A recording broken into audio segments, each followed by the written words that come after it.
ACL injuries are on the rise. Most injuries happen during the deceleration phase of movement. Unfortunately, most people train to create power, speed, strength, etc. So you've got combative forces working right out of the gates there. We want to inhibit and turn off overactive muscles. From that standpoint forward, we want to then stretch the tight muscles, so increase flexibility at a particular joint. And then we want to activate muscles on the opposing side that will help to stabilize that joint within the appropriate range of motion, and then tie all that together with functional exercise. From a TFL and IT band perspective, again, activities of daily living, sport, etc., cause the front of the hips and the IT band to become overactive and very tight. You can't really stretch the IT band, and the front of the hip is an important area to loosen up. So we utilize the VYPER on those areas to help inhibit that overactive muscle before we start to stretch them. Find specific areas of pain that are most tender and simply hold and place direct pressure on those areas versus rolling back and forth. The direct pressure is going to create a better response within the tissue to cause the inhibition and allow things to relax. One of the common movement compensations we see with people, whether it's a squat, a lunge, walking, etc., running, cutting, changing direction, or landing from a jump, is when they decelerate, their knee moves inward of their hip and their foot, creating a specific angle that you don't want. Causes a lot of stress, can lead to knee pain and/or something more severe like an ACL injury. As that knee migrates inward during the movement, the muscles on the inside of the thigh or the adductor muscles become short and tight and overactive. Utilizing the VYPER, we can apply direct pressure to those muscles to help inhibit them before we stretch them out.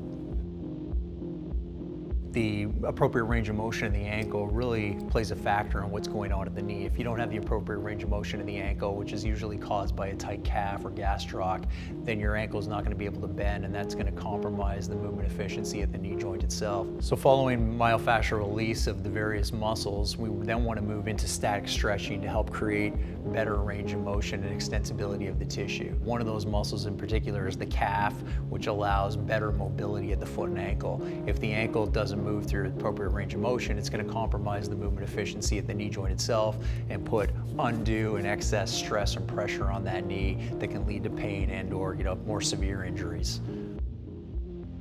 It's great to follow that up with a hip flexor stretch. The hip flexors are short, tight typically in most individuals, and when they're short and tight, it decreases abdominal activity and core stabilization, as well as decreases the activation within the glute muscles themselves. So by stretching the hip flexor in advance of that, the next sequence of events going forward will be to activate certain muscle groups. When you stretch the hip flexor in advance of strengthening the glutes, you're going to get better activation of the glutes to create better strength and power in those muscles.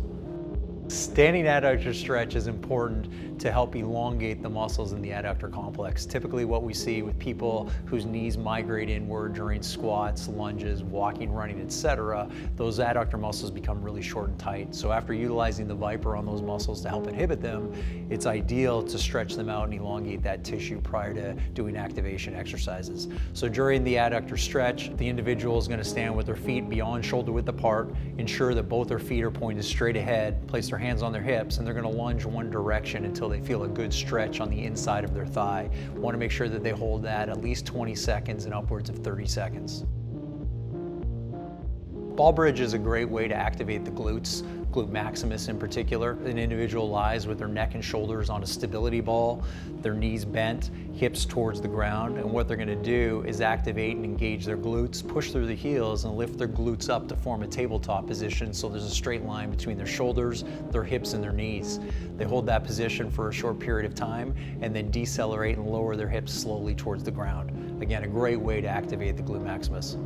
To increase dynamic activity at a low impact position, a multiplanar hop is a great activity for this.